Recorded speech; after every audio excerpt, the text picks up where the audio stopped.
आज सावन का पहला सोमवार है। इस पवित्र दिवस पर एक महत्वपूर्ण सत्र का प्रारंभ हो रहा है और सावन के इस पहले सोमवार को मैं देशवासियों को बहुत बहुत शुभकामनाएं देता हूं।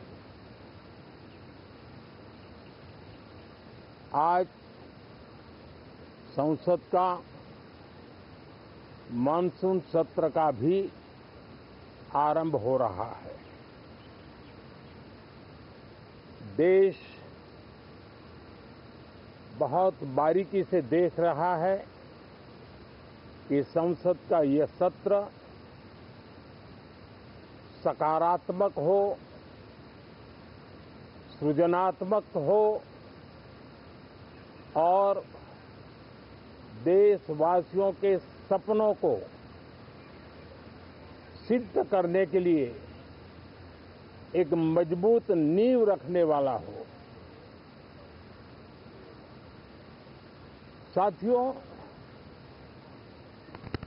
भारत के लोकतंत्र की जो गौरव यात्रा है उसमें ये एक महत्वपूर्ण पड़ाव के रूप में मैं देख रहा हूं। व्यक्तिगत रूप से मुझे भी, हमारे सभी साथियों को भी ये अत्यंत गर्व का विषय है कि करीब 60 साल के बाद कोई सरकार तीसरी बार वापस आए और तीसरी पारी का पहला बजट रखने का सौभाग्य प्राप्त हो। ये भारत के लोकतंत्र की गौरव यात्रा की अत्यंत गरिमापूर्ण घटना के रूप में देश इसे देख रहा है।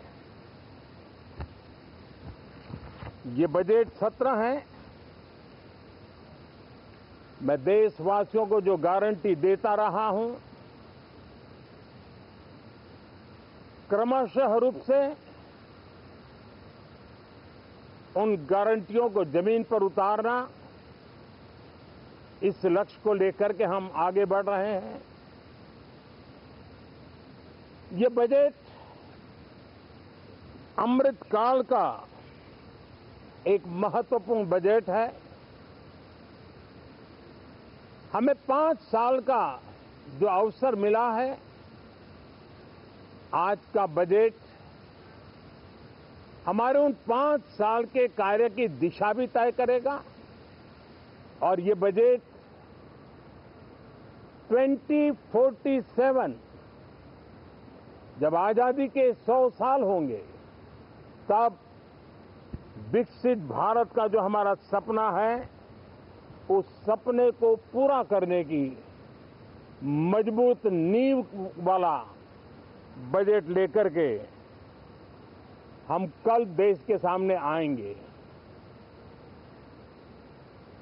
हर देशवासी के लिए एक गर्व की बात है कि भारत बड़ी इकोनॉमी वाले देशों में सबसे तेज गति से आगे बढ़ने वाला देश है। गत 3 वर्षों में लगातार 8% ग्रोथ के साथ, 8% ग्रोथ के साथ हम आगे बढ़ रहे हैं, हम ग्रो कर रहे हैं। आज भारत में पॉजिटिव आउटलुक, इन्वेस्टमेंट और परफॉर्मेंस एक प्रकार से अपॉर्चुनिटी की पीक पर है। ये अपने आप में भारत की विकास यात्रा का एक अहम पड़ाव है। साथियों,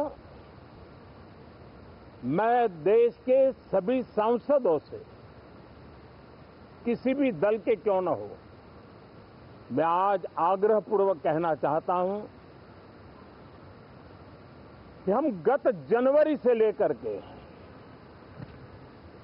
हम लोगों के पास जितना सामर्थ्य था, उस सामर्थ्य को लेकर के जितनी लड़ाई लड़नी थी लड़ ली। जनता को जो बात बतानी थी बता दी। किसी ने राह दिखाने का प्रयास किया, किसी ने गुमराह करने का प्रयास किया,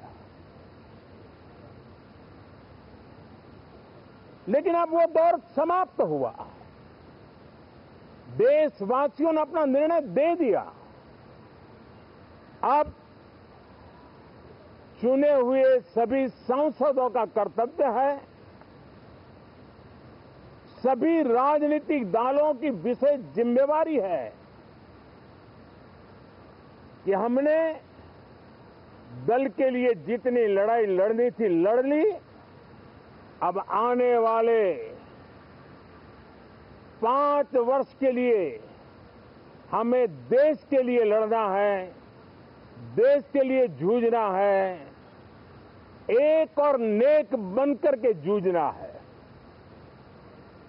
मैं सभी राजनीतिक दलों से भी कहूंगा कि आइए हम आने वाले 4 साढ़े 4 साल दल से ऊपर उठ करके सिर्फ और सिर्फ देश को समर्पित होकर के संसद के इस गरिमापूर्ण मंच का हम उपयोग करें। जनवरी 29 जब चुनाव का वर्ष होगा, आप उसके बाद जाइए मैदान में, सदन का भी उपयोग करना है कर लीजिए। वो 6 महीने जो खेल खेलने खेल लीजिए, लेकिन तब तक सिर्फ और सिर्फ देश के गरीब, देश के किसान, देश के युवा, देश की महिलाएं, उनके सामर्थ्य के लिए, उनको एम्पावर करने के लिए जन भागीदारी का एक जन आंदोलन खड़ा कर करके 2047 के सपने को पूरा करने के लिए हम पूरी ताकत लगाए। मुझे आज बहुत दुख के साथ कहना है कि 2014 के बाद कोई सांसद 5 साल के लिए आए, कुछ सांसदों को 10 साल के लिए मौका मिला, लेकिन बहुत से सांसद ऐसे थे जिनको अपने क्षेत्र की बात करने का अवसर नहीं मिला, अपने विचारों से संसद को समृद्ध करने का अवसर नहीं मिला, क्योंकि कुछ दलों की नकारात्मक राजनीति ने देश के संसद के महत्वपूर्ण समय को एक प्रकार से अपनी राजनीतिक विफलताओं को ढांकने के लिए दुरुपयोग किया है।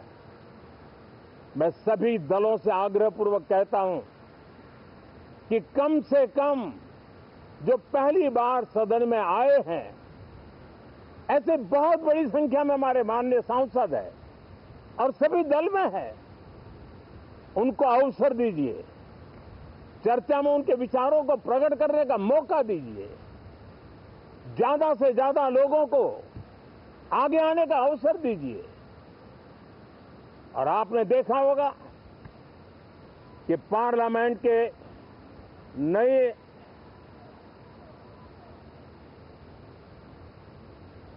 संसद गठन होने के बाद जो पहला सत्र था,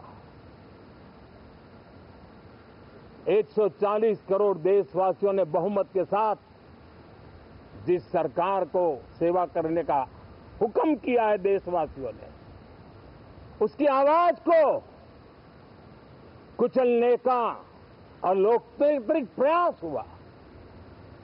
2.5 घंटे तक देश के प्रधानमंत्री का गला घोंटने का, उनकी आवाज को रोकने का, उनकी आवाज को दबाने का लोकतांत्रिक परंपराओं में कोई स्थान नहीं हो सकता है और इसका कोई पश्चाताप तक नहीं है, दिल में दर्द तक नहीं है। मैं आज आग्रहपूर्वक कहना चाहता हूं, देशवासियों ने हमें यहां देश के लिए भेजा है, दल के लिए नहीं भेजा है। ये सदन दल के लिए नहीं, ये सदन देश के लिए है। ये सदन संसदों तक की सीमा तक नहीं है, 140 करोड़ देशवासियों की एक विराट सीमा करके ये लिए है।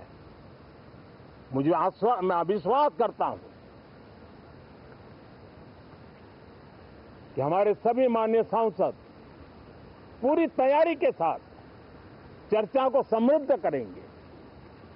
कितने ही विरुद्ध विचार होंगे, विरुद्ध विचार बुरे नहीं होते हैं, नकारात्मक विचार बुरे होते हैं। जहां सोचने की सीमाएं समाप्त हो जाती है, देश को नकारात्मकता की जरूरत नहीं है। देश को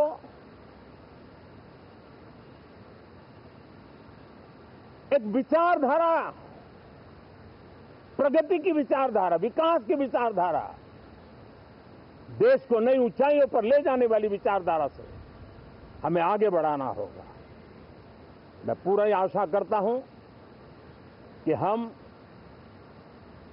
लोकतंत्र के इस मंदिर का भारत के सामान्य मानवीय की आशा आकांक्षाओं को पूर्ण करने के लिए सकारात्मक रूप से उपयोग करेंगे। बहुत बहुत धन्यवाद साथियों।